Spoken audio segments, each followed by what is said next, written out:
हे everyone, welcome और welcome back to my new video. कैसे हैं आप सब? आई होप हनुमान जी की कृपा से आप सब बहुत अच्छे होंगे।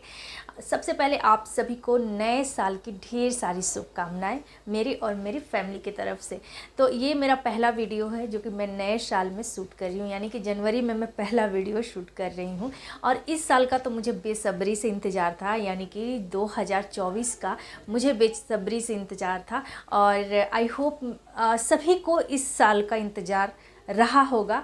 और अभी जो इसी महीने में 2024 में जो 22 तारीख आने वाली है, इस दिन का बेसब्री से लोगों को इंतज़ार है और मुझे भी है। जल्दी से ये 22 तारीख आए और मेरे प्रभु श्री राम आने वाले हैं, जैसा कि आप सभी को पता है।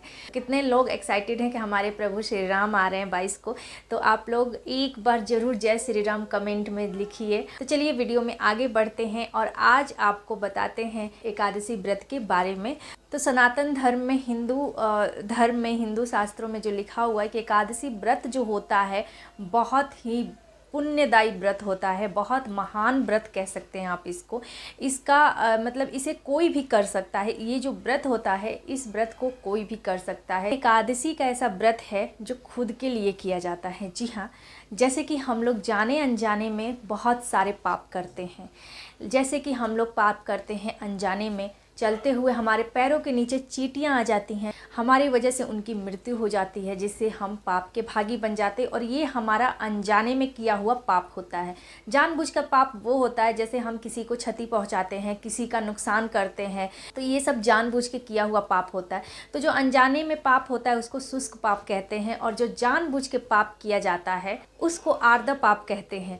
तो ये दोनों पापों को मिटाने में अगर किसी व्रत में सामर्थ्य है तो वो है एकादशी व्रत। जी हाँ, आप किसी भी तरह का कोई भी पाप अगर आपसे हुआ है जाने में अनजाने में, तो आप उसको मिटा सकते हैं सिर्फ और सिर्फ एकादशी के व्रत को करने से। पौष मास के कृष्ण पक्ष की एकादशी को सफला एकादशी कहते हैं और ये जनवरी में पड़ रहा है। तो शास्त्रों में बताया गया है कि एकादशी व्रत के करने से बहुत सारे पापों का नाश होता है।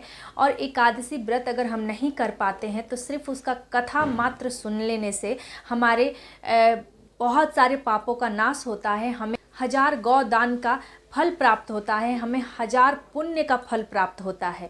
तो अगर आप एकादशी व्रत नहीं कर पाते हैं तो आप उसका कथा सुन लीजिए, उससे ही आपको उसका फल प्राप्त हो जाएगा, उसका आधा फल आपको प्राप्त होगा। एकादशी जैसे कि साल में 24 एकादशी पड़ती है, एक महीने में 2 एकादशी, शुक्ल पक्ष की और कृष्ण पक्ष की। बहुत सारे लोग 24 एकादशी करते हैं, शुक्ल पक्ष की भी करते हैं और कृष्ण पक्ष की भी करते हैं। बहुत सारे लोग 12 एकादशी करते हैं, यानी कि सिर्फ शुक्ल पक्ष की करते हैं। बहुत सारे लोग कृष्ण पक्ष की ही खाली एकादशी करते हैं। तो देखिए, अगर आप 24 एकादशी करते हैं तो इस साल इस महीने में जो पहला एकादशी पड़ रहा है 2024 में, वो है सफला एकादशी। पूष मास के कृष्ण पक्ष की एकादशी को सफला एकादशी कहते हैं और ये पड़ रहा है रविवार को, यानी कि 7 तारीख को पड़ रहा है। 7 जनवरी को ये एकादशी पड़ रहा है। 7 जनवरी 2024 को ये सफला एकादशी है। और अगर आप 24 एकादशी करते हैं तो आप इस एकादशी का व्रत जरूर करें।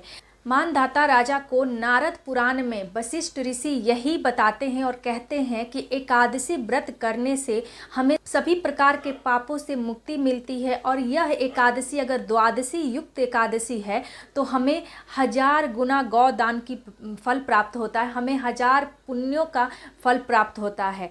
तो अगर कोई भी एकादशी द्वादशी युक्त हो जाए तो आप उस एकादशी को बिल्कुल ही ना छोड़ें, उस एकादशी का व्रत जरूर करें। तो चलिए जान लेते हैं कि इस एकादशी के दिन हमें क्या करना चाहिए। तो आप व्रत कीजिए, आप फलाहार रहिए, मतलब फलाहार आपको रखना है। व्रत इसमें अन्न नहीं खाया जाता है। इस दिन आप गरीब को, ज़रूरतमंद को ज़रूर से ज़रूर फल का दान करें। आपको इस दिन दीप दान करना चाहिए। जिस दिन आप एकादशी का व्रत रखते हैं उस दिन आपको एकादशी की कथा जरूर सुननी चाहिए। आपको विष्णु भगवान की आराधना करनी चाहिए, उनका स्मरण करना चाहिए, आपको श्रीमन नारायण का जाप करना चाहिए इस दिन। एकादशी के दूसरे दिन ही आपको चावल का प्रयोग नहीं करना चाहिए। और जो लोग एकादशी का व्रत नहीं रखते हैं वो भी चावल का प्रयोग अगर नहीं करते हैं, चावल नहीं खाते हैं, तो आधा एकादशी का फल प्राप्त होता है। तो ये सब अगर आप एकादशी के दिन करते हैं तो आपको 1000 गौदान का फल प्राप्त होता है। तो इस वीडियो में इतना ही। मैं मिलती हूँ आप सबसे अपनी और एक नई वीडियो के साथ। तब तक के लिए मुझे दीजिए इजाज़त। जय श्री राम, जय हनुमान।